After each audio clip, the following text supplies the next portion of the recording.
Thank you so much. ಎಲ್ಲ ತಾವು ಇಲ್ಲಿ ಬಂದಿದ್ದಾರೆ. ಇದು ನೀಟ್ ಎಕ್ಸಾಮ್ಸ್ ಏನದು ಲೀಕ್ ನಡೀತಾ ಇದೆ. ಸೊ ಇದು ಮಾತ್ರ ಸ್ವಲ್ಪ ಇವತ್ತೇನೋ ಗಮನ ಸೆಳೀತಾ ಇದೆ. ಬಹಳ ಖುಷಿ ಇದೆ. ಇವತ್ತು ಓವರ್ ಆಲ್ ಈ ಸರ್ಕಾರ ಬಂದ ನಂತರ, ಕೇಂದ್ರ ಸರ್ಕಾರ ಬಂದ ನಂತರ ಕಳೆದ 10 ವರ್ಷದಲ್ಲಿ ನಾವು ಪ್ರತ್ಯಕ್ಷ ನೋಡಿದ್ರೆ, ಯಾಕಂದ್ರೆ ಎಲ್ಲಿ ಮಾಹಿತಿಗಳು ಜಲ್ದಿ ಸಿಗಲ್ಲ, ನಾವು ಹುಡುಕಾಡ್ ಮಾಡಬೇಕು. ಸುಮಾರು 89ಕ್ಕೂ 90 ಲೀಕ್ಸ್ಗಳಾಗಿದ್ದಾವೆ ಈ ರೀತಿ. ಅದರಲ್ಲಿ ಕೇಂದ್ರ ಸರ್ಕಾರದಲ್ಲಿ ಇರತಕ್ಕಂಥ ಎಕ್ಸಾಮಿನೇಷನ್ಸ್ ಏನು ನಡೆಸ್ತಾರೆ, ಸುಮಾರು 21 ಈ ರೀತಿಗಳು ಕೇಂದ್ರ ಸರ್ಕಾರದ ಆಧೀನದಲ್ಲಿ ಬರ್ತಕ್ಕಂಥದ್ದು ಲೀಕ್ಸ್ಗಳಾಗಿದ್ದಾವೆ. NET ಇರ್ಬೋದು, ಅಥವಾ NET ಇರ್ಬೋದು, ಅಥವಾ CBSE ಇರ್ಬೋದು. ಇವನ್ನ ಯಾಕೆ ಹೇಳ್ತಾ ಇದೀವಿ ಅಂತಂದ್ರೆ, ಇದು ಒಂಥರ ದೊಡ್ಡ ಪ್ರಮಾಣದಲ್ಲಿ ಮಾಫಿಯಾ ನಡೀತಾ ಇದೆ. ಇವತ್ತು ತಮ್ಮ ಮುಖಾಂತರ, ತಮ್ಮ ಪತ್ರಿಕೆದಲ್ಲಿ ಕೂಡ ನಾವು ನೋಡ್ತಾ ಇದೀವಿ, ಲಕ್ಷಾಂತರ ರೂಪಾಯಿ ದುಡ್ಡನ್ನು ಕೇಳ್ತಾ ಇದ್ದಾರೆ. ಇದು ನೀಟ್ ಅಂತಕ್ಕಂಥದ್ದು ಬಹಳ ಇಂಪಾರ್ಟೆಂಟ್ ವಿಷಯ.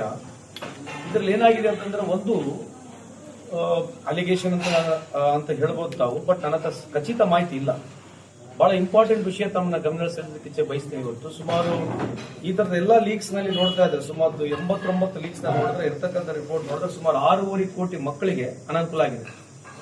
ಇದರ ಬಗ್ಗೆ ಬಿಜೆಪಿಯವರು ಎಲ್ಲಿ ಚಕಾರ ಅಂತ ಮಾತಾಡಂಗಿಲ್ಲ. Over all last 10 years such leaks, 89 leaks have caused inconvenience to more than 6.5 crore students. ಇದು ವರದಿ ಬಂದಿರತಕ್ಕಂಥದ್ದು. ಮಾಹಿತಿ ಬೇಕಂದ್ರೆ ನಿಮ್ಗೆ ಕೊಡ್ತೀನಿ ಕೂಡ, ಸೋರ್ಸ್ ಆಫ್ ಇನ್ಫಾರ್ಮೇಶನ್ ನಿಮ್ಗೆ ಕೊಡ್ತೀನಿ. ಆದ್ರೆ ಇದ್ರ ಬಗ್ಗೆ ಚರ್ಚೆನೇ ಬರೋದಿಲ್ಲ. ಆದ್ರೆ ಪ್ರಮುಖವಾದಂತಹ ಒಂದು ಚರ್ಚೆಯಲ್ಲಿ ಬಹಳ ಇಂಪಾರ್ಟೆಂಟ್ ಇರತಕ್ಕಂಥದ್ದು ಈ AK ರಾಜನ್ ಕಮಿಟಿ ಅಂತ ಹೇಳಿ ತಮಿಳುನಾಡಲ್ಲಿ ಮಾಡಿದ್ರು. ನಿಮಗೆ ಕಮಿಟಿಯ ನಾನು ಸಿನಾಪ್ಸಿಸ್ ಅಷ್ಟೇ ಹೇಳಲಿಕ್ಕೆ ಇಚ್ಛೆ ಬಯಸ್ತೀನಿ. ಇದೇನಾಗಿದೆ, ಇಂಗ್ಲಿಷ್ ಮೀಡಿಯಂನಲ್ಲಿ ಏನು ಮಕ್ಕಳು ಓದ್ತಾ ಇದ್ದಾರೆ, ಅವರಿಗೆ ಈ ಎಕ್ಸಾಮ್ಸ್ಗಳಲ್ಲಿ ಬಹಳ ದೊಡ್ಡ ಪ್ರಮಾಣದಲ್ಲಿ ಈ ದೇಶದಲ್ಲಿ ಅನುಕೂಲ ಆಗ್ತಕ್ಕಂಥದ್ದು. ಗೌರ್ಮೆಂಟ್ ಶಾಲೆಯಲ್ಲಿ ಮಕ್ಕಳು ಏನು ಓದ್ತಾ ಇದ್ದಾರೆ, ಅವರಿಗೆ ಅನಾನುಕೂಲ ಆಗ್ತಕ್ಕಂಥದ್ದು. ಇದು ಬಂದಿರತಕ್ಕಂಥ ಇದು ಸಬ್ಮಿಟ್ ಮಾಡಿದ್ದಾರೆ, MK ಸ್ಟಾಲಿನ್ ಅವರಿಗೆ ರಿಪೋರ್ಟ್ ಸಬ್ಮಿಟ್ ಮಾಡಿದ್ರೆ ತಮಗೆ ಕೊಡ್ತೀನಿ. ಇಂಗ್ಲಿಷ್ ಮೀಡಿಯಂ ಇರ್ತಕ್ಕಂಥದ್ದು 56% ಇರ್ತಕ್ಕಂಥದ್ದು ಅವರು 70% ವರೆಗೆ ಜಂಪ್ ಆಗಿದ್ದಾರೆ. ಏನು ಅಲ್ಲಿ ಅಂದ್ರೆ, ನಾವು ಯಾವ ಲೋಕಲ್ ಮೀಡಿಯಂ ತಮಿಳು ಅಂದ್ರೆ, ನಾವು ಕನ್ನಡ ಮೀಡಿಯಂ ಮತ್ತು ತಮಿಳು ಮೀಡಿಯಂ ಇರ್ತಕ್ಕಂಥ ಮಕ್ಕಳು ಆ ರಿಪೋರ್ಟ್ ಹೇಳ್ತಾ ಇದ್ದಾರೆ. ಸೀಟ್ಸ್ 14.4% ಇರ್ತಕ್ಕಂಥದನ್ನ 1.7% ಬಂದ್ಬಿಟ್ಟಿದೆ. ಬಹಳ ಇಂಪಾರ್ಟೆಂಟ್ ಅಂತಂದ್ರೆ, rural students down by about 12%. ಈ ಏನು ಇದೆಲ್ಲ ನಡೀತಾ ಇದೆ, ಯಾಕೆ ನಡೀತಾ ಇದೆ ಅಂತಂದ್ರೆ, ಲೋ ಇನ್ಕಮ್ ಗ್ರೂಪ್ ಇರ್ತಕ್ಕಂಥ ಸುಮಾರು 2.5 ಲಕ್ಷಕ್ಕಿಂತ ದುಡ್ಡು ಕಮ್ಮಿ ಇರತಕ್ಕಂಥ ಲೋ ಇನ್ಕಮ್ ಗ್ರೂಪ್ನವರು ಸುಮಾರು ಆಲ್ಮೋಸ್ಟ್ 11% ಅವರಿಗೆ ಲಾಸ್ ಆಗ್ತದೆ. ಫಸ್ಟ್ ಜನರೇಷನ್ ಗ್ರಾಜುಯೇಟ್ಸ್ ಏನ್ ಹೇಳ್ತೀವಿ, 40% ಈ ಸೀಟ್ಸ್ ಗಳನ್ನ ಲೂಸ್ ಆಗ್ತಕ್ಕಂಥದ್ದು ವರದಿ ಇದೆ, ಸಂಪೂರ್ಣದ ವರದಿ ಇದೆ. I am not making any false allegations. ಇದು ಏನಾಗ್ತಾ ಇದೆ ಅಂತಂದ್ರೆ, ಕಡ್ಡಾಯವಾಗಿ CBSE ನಲ್ಲಿ ಏನು ಓದ್ತಾ ಇದ್ದಾರೆ ಆ ಮಕ್ಕಳಿಗೆ ಈ ಎಂಟ್ರೆನ್ಸ್ ಟೆಸ್ಟ್ ನಲ್ಲಿ, ಯಾಕಂದ್ರೆ ಅವ್ರು ಜಾಸ್ತಿ ದುಡ್ಡುಗಳನ್ನ ಕೊಟ್ಟು ಅಥವಾ ಈ ತರದ ಎಕ್ಸಾಮಿನೇಷನ್ ನಲ್ಲಿ ಯಾರು ಪ್ರಿಪೇರ್ ಆಗ್ತಾರೆ ಆ ಮಕ್ಕಳಿಗೆಲ್ಲ ಜಾಸ್ತಿ ಸೀಟ್ ಸಿಗ್ತಕ್ಕಂಥದ್ದು ವರದಿದೆ. It's not I am making an allegation. ಅವ್ರು ಫೈಂಡ್ ಔಟ್ ಮಾಡಿರ್ತಕ್ಕಂಥದ್ದು. ಸೊ ಇದೆಲ್ಲೋ ಒಂದು ಹಂತದಲ್ಲಿ ದೊಡ್ಡ ಪ್ರಮಾಣದಲ್ಲಿ ಚರ್ಚೆ ಆಗ್ಬೇಕಂತಕ್ಕಂಥದ್ದು ಒಂದು ವಾದ. ಇವತ್ತು ಕೇಂದ್ರ ಸರ್ಕಾರಗಳಿಗೆ ಯಾವ ಉತ್ತರ ಕೊಡಕ್ ಹೋಗೋದಲ್ಲ. ನೀವು ಕೇಳಕ್ ಹೋಗ್ಬೇಡ್ರಿ, ಪ್ರಯತ್ನ ಮಾಡಬೇಡ್ರಿ. ನೀವು ಪ್ರಯತ್ನ ಮಾಡಿದ್ರೆ ಒಳ್ಳೇದು, ಬಟ್ ಪ್ರಯತ್ನ ಮಾಡೋದು ನಿಮ್ಗೆ ಯಾವ ರೀತಿ ಉತ್ತರ ಕೊಡೋಲ್ಲ, ನಮ್ಮನ್ನೇ ಬೈದು ಹೋಗ್ಬಿಡ್ತಾರೆ. ನೀವು ಇಂಥವ್ಕೆ ಯಾವ ಉತ್ತರ ಕೊಡಕ್ ಹೋಗೋದಿಲ್ಲ. ಕೇಂದ್ರ ಸರ್ಕಾರದ ಸಚಿವರುಗಳಾಗಿರ್ಲಿ, ಬಿಜೆಪಿ ಅದೇ ಮುಖಂಡರುಗಳಾಗಿರ್ಲಿ, ಇವನ್ನೆಲ್ಲ ಬಹಳ ಕೇರ್ಲೆಸ್ ಆಗಿ ತಗೊಂತ ಇದ್ದಾರೆ. ಇದು ಕಳೆದ ಸುಮಾರು 11 ವರ್ಷದಲ್ಲಿ ನಡೆದಿರ್ತಕ್ಕಂಥ ವ್ಯವಸ್ಥೆಯಲ್ಲಿ ಇದಕ್ಕೆ ಅಟ್ಯಾಚ್ಮೆಂಟ್ ಮಾಡ್ಬೇಕಂದ್ರೆ ಬಹಳ ಇಂಪಾರ್ಟೆಂಟ್ ಇರತಕ್ಕಂಥದ್ದು ಪ್ರಧಾನ ಮಂತ್ರಿ ಸ್ಕಿಲ್ ಯೋಜನೆ ಪ್ರಾರಂಭ ಮಾಡಬೇಕು. ಇದು ನಾನು ಹೇಳ್ತಕ್ಕಂಥ ರಿಪೋರ್ಟ್ ಅಲ್ಲಿ ಇದೆ, ಕ್ಯಾಗ್ ರಿಪೋರ್ಟ್ ಇದೆ. ಪ್ರಧಾನ ಮಂತ್ರಿ ಸ್ಕಿಲ್ ಯೋಜನೆ ಏನು ಪ್ರಾರಂಭ ಮಾಡಿದ್ರು 2015ರಿಂದ 2025 ಇಸುವರೆಗೆ ಮಾಡಿದ್ದಾರೆ. 10 ವರ್ಷದ ಅವಧಿಯಲ್ಲಿ ಲೇಔಟ್ ಪ್ಲಾನ್ ಇರತಕ್ಕಂಥದ್ದು 14,500 ಕೋಟಿ ಖರ್ಚು ಮಾಡಬೇಕಂತಿತ್ತು. 14,500 ಕೋಟಿ ಖರ್ಚಿನಲ್ಲಿ ಇವತ್ತು ಅವರಿರ್ತಕ್ಕಂಥ ಕ್ಯಾಗ್ ರಿಪೋರ್ಟ್ ನಲ್ಲಿ ನಾನು ಓದಿರ್ತಕ್ಕಂಥ, ನನಗಿರ್ತಕ್ಕಂಥ ಮಾಹಿತಿ ಪ್ರಕಾರ ಸುಮಾರು 10,000 ಕೋಟಿವರೆಗೆ ಖರ್ಚು ಮಾಡಿದ್ದಾರೆ. ಟಾರ್ಗೆಟ್ ಸುಮಾರು 1,30,00,000 ಯುವಕರಿಗೆ ಓದ್ ಕಲಿಸಬೇಕು, ಸ್ಕಿಲ್ ಮಾಡಿಸಬೇಕು, ಕೆಲಸ ಕೊಡಬೇಕನ್ನೋ ಉದ್ದೇಶ. ಟಾರ್ಗೆಟ್ ಅವ್ರು ಅಚೀವ್ ಮಾಡಿರ್ತಕ್ಕಂಥದ್ದು 1.1 crore ಅಂತ ಹೇಳ್ತಾ ಇದ್ದಾರೆ. ಆದ್ರೆ ಇದರಲ್ಲಿ ಏನಂತಂದ್ರೆ 95% ಅಷ್ಟು ನೋಡಿ ಹೆಂಗಿದೆ, 95% ಅಷ್ಟು ಫೇಕ್ ಅಕೌಂಟ್ಗಳಿದಾವೆ. ಸುಮಾರು 12,122 ನಂಬರು, ಸುಮಾರು 52,000 ಮಕ್ಕಳಿಗೆ ಅಕೌಂಟ್, ಒಂದೇ ಅಕೌಂಟ್ ನಂಬರ್ 12,122 ಅಕೌಂಟ್ ನಂಬರ್ಗಳು 52,000 ಚಿಲ್ಲರ ಮಕ್ಕಳುಗಳಿಗೆ ಸೇಮ್ ಅಕೌಂಟ್ ಡೂಪ್ಲಿಕೇಟ್ ಆಗಿ ಕೊಟ್ಟಿರ್ತಕ್ಕಂಥದ್ದು.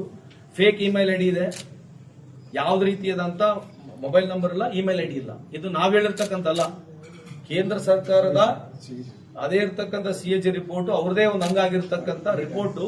ಸುಮಾರು 8 ಸ್ಟೇಟ್ಗಳಲ್ಲಿ, ಅಸ್ಸಾಂನಲ್ಲಿ, ಮಧ್ಯಪ್ರದೇಶನಲ್ಲಿ, ರಾಜಸ್ಥಾನ್ನಲ್ಲಿ, ಗುಜರಾತ್ನಲ್ಲಿ, ಮಹಾರಾಷ್ಟ್ರದಲ್ಲಿ, ಈ ತರ ಎಲ್ಲಾ ಬೇರೆ ಬೇರೆ ರಾಜ್ಯಗಳಲ್ಲಿ ಅವ್ರು ಮಾಡಿರ್ತಕ್ಕಂಥ ರಿಪೋರ್ಟಿನ ವರದಿ ನಾನು ನಿಮ್ಮ ಮುಂದೆ ಹೇಳ್ತಾ ಇದ್ದೇನೆ. ಇದ್ರ ಬಗ್ಗೆ ಇಲ್ಲಿ ಅವರು ಮಾತಾಡಕ್ ಹೋಗೋದಿಲ್ಲ. ಇನ್ನೊಂದು ಬಹಳ ಚೆನ್ನಾಗಿದೆ. ಮೊನ್ನೆ ದುರೇಂದರ್ ಪಿಕ್ಚರ್ ತಾವು ನೋಡಿದ್ದಾರೆ ದುರೇಂದರ್ ಪಿಕ್ಚರ್. ಆದಿತ್ಯ ಧಾರ್ ಅಂತ ಹೇಳಿ ಅವರು ಬಹಳ ದುರೇಂದರ್ 1, ದುರೇಂದರ್ 2 ಮಾಡಿದ್ದಾರೆ. So I am requesting mister Aditya Dhar, why should not you make a movie on Vyapam case. ಬಹಳ ಕ್ಲಾಸಿಕಲ್ ಕೇಸ್ ಇದೆ. ಇದು ಯಾಕೆ ಹೇಳ್ತಾ ಇದೆ ಅಂದ್ರೆ ಇವೆಲ್ಲ ಮಾಡಿರ್ತಕ್ಕಂಥದ್ದು ಇವ್ರ ಕರ್ಮಕಾಂಡಗಳೇ. ವ್ಯಾಪಮ್ ಕೇಸ್ ನಲ್ಲಿ ಕೂಡ ಏನು ಇಂಟರ್ ಸ್ಟೂಡೆಂಟ್ಸ್ ಗಳು ಇದು ಲೀಕ್ ಆಗ್ತಾ ಹೋಯ್ತು 2008ಲಿಂದ ಸುಮಾರು. ಇದು ಬಹಳ ನೀವು ಕೂಡ ಬೇಕಾದ್ರೆ ಸ್ಟಡಿ ಮಾಡಿ ನೋಡಿ. ಆನ್ ರೆಕಾರ್ಡ್ ಇರ್ತಕ್ಕಂಥದ್ದು SIT CBI ವರದಿಯಲ್ಲಿ ಬಂದಿರತಕ್ಕಂಥದ್ದು 27 ಜನ ಮರ್ಡರ್ ಆಗ್ತಾರೆ. ಬಟ್ ಓವರ್ ಆಲ್ ಮರ್ಡರ್ ಆಗಿರೋದು 44 ಜನ.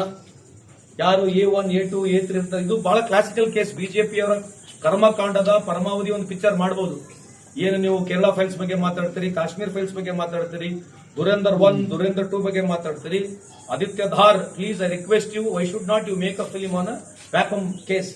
ವ್ಯಾಪಮ್ ಕೇಸ್ ನಲ್ಲಿ ಇದು ಒಂಥರ ಹಿಸ್ಟಾರಿಕಲ್. ಇದು ಯಾರು ವಿಸಿಲ್ ಬ್ಲೋವರ್ ಇದ್ದಾರೆ, ಯಾರು ಇದರಲ್ಲಿ A1, A2, A3 ಇದ್ರು, ಅವ್ರು ಇವತ್ತು ಮರ್ಡರ್ ಆಗೋಗ್ಬಿಟ್ಟಿದ್ದಾರೆ. 44 people according to me. I could be ಅಲ್ಲಿ ಸ್ವಲ್ಪ ಮಾಹಿತಿಯಲ್ಲಿ ರಿಸೋರ್ಸ್ ನ ತಗೊಂಡಿರ್ಬೋದು. 27 ಆನ್ ರೆಕಾರ್ಡ್ ಡೆಡ್ ಇದ್ದಾರೆ. ಅದು SIT CBI ವರದಿಯಲ್ಲಿದೆ. Over all 44 people have been killed. ಈ ಮಾಫಿಯಾ ಇದು ಎಕ್ಸ್ಪೋಸ್ ಆಗೋದನ್ನ ಮುಚ್ಚಲಿಕ್ಕೆ ಇವತ್ತು ಶಿವರಾಜ್ ಚೌಹಾಣ್ ಅವರು ಮುಖ್ಯಮಂತ್ರಿ ಇದ್ರು. ಇವತ್ತು ಅಲ್ಲಿ ಹೋಗಿ ಕೇಂದ್ರದಲ್ಲಿ ಮಂತ್ರಿ ಆಗಿ ಇವತ್ತು ಬಹಳ ದೊಡ್ಡ ಪ್ರಮಾಣ ಭಾಷಣ ಮಾಡ್ತಿದ್ದಾರೆ. ಯಾರು ಇದ್ರ ಬಗ್ಗೆ ಉತ್ತರ ಯಾರು ಕೊಡಬೇಕು? So over all 89 leaks 6.5 crore ಸ್ಟೂಡೆಂಟ್ಸ್ಗೆ ಅನಾನುಕೂಲ ಮಾಡಿರ್ತಕ್ಕಂಥ ಬಿಜೆಪಿ ಸರ್ಕಾರ ಇವತ್ತು ಯುವಕರ ಬಗ್ಗೆ ಮಾತನಾಡಲಿಕ್ಕೆ ಏನು ಅವರಿಗೆ ಅಧಿಕಾರ ಇದೆ ಅಂತಕ್ಕಂಥದ್ದು ಮೊದಲನೇ ಪ್ರಶ್ನೆ. ಸೊ ಐ ರಿಕ್ವೆಸ್ಟ್, ನಮ್ಮ ಹುಬ್ಬಳ್ಳಿ ಧಾರವಾಡನಲ್ಲಿ ಲಕ್ಷಾಂತರ ಯುವಕರಿದ್ದಾರೆ. Come out, it's your time, because you are the people are going to build the nation. ಇದೇನು ದೇಶ ಬಿಜೆಪಿದಲ್ಲ, ಕಾಂಗ್ರೆಸ್ ಅಲ್ಲ. Every youngster in Karnataka, perhaps in India, ಇಂಥ ಇಶ್ಯೂಗಳು ಬಂದಾಗ ಕಮ್ ವಾಟ್ ಮೇಟ್ ನಮ್ಮ ಗೌರ್ಮೆಂಟ್ ಇರ್ಬೋದು, ಯಾವುದೇ ಸರ್ಕಾರಗಳು ಇರ್ಬೋದು, ಇದನ್ನ ಬಂದು ಖಂಡಿಸಿ ಪ್ರತಿಭಟನೆ ಮಾಡಿ, ಬಹಳ ಶಾಂತಿಯಿಂದ ಪ್ರತಿಭಟನೆ ಮಾಡಿ ಅವೇರ್ನೆಸ್ ನ ಕ್ರಿಯೇಟ್ ಮಾಡೋದ್ರಲ್ಲಿ ಈ ಯಂಗ್ ಜನರೇಷನ್ ಜನ್ಜಿ ಅಂತ ಏನು ಕಳಿತೀವಿ ಇದರಲ್ಲಿ ಇನ್ವಾಲ್ವ್ಮೆಂಟ್ ಆಗಬೇಕು. ಈ ಕಳೆದ 10 ವರ್ಷದಲ್ಲಿ ಕೇಂದ್ರ ಸರ್ಕಾರದಲ್ಲಿ ಅಥವಾ ನಮ್ಮ ರಾಜ್ಯ ಸರ್ಕಾರಗಳಲ್ಲಿ ಆಗಿರತಕ್ಕಂಥ ಆಗುಗಳ ಬಗ್ಗೆ ಒಂದು ದೊಡ್ಡ ಪ್ರಮಾಣದಲ್ಲಿ ಚರ್ಚೆ ಆಗಬೇಕು. ಅದಕ್ಕೆ ಮಾಧ್ಯಮ ನೀವು ಯಂಗ್ಸ್ಟರ್ಸ್ ಇದನ್ನ ಅವರಿಗೆ ಜವಾಬ್ದಾರಿಯನ್ನು ಕೊಟ್ಟಿದ್ರ ಬಗ್ಗೆ ಜಾಸ್ತಿ ಮಾಹಿತಿ ಕೊಡ್ತಕ್ಕಂಥ ಕೆಲಸ ಮಾಡಬೇಕಂತ ತಮ್ಮಲ್ಲಿ ಮನವಿ ಮಾಡ್ಕೊಳ್ತೀವಿ.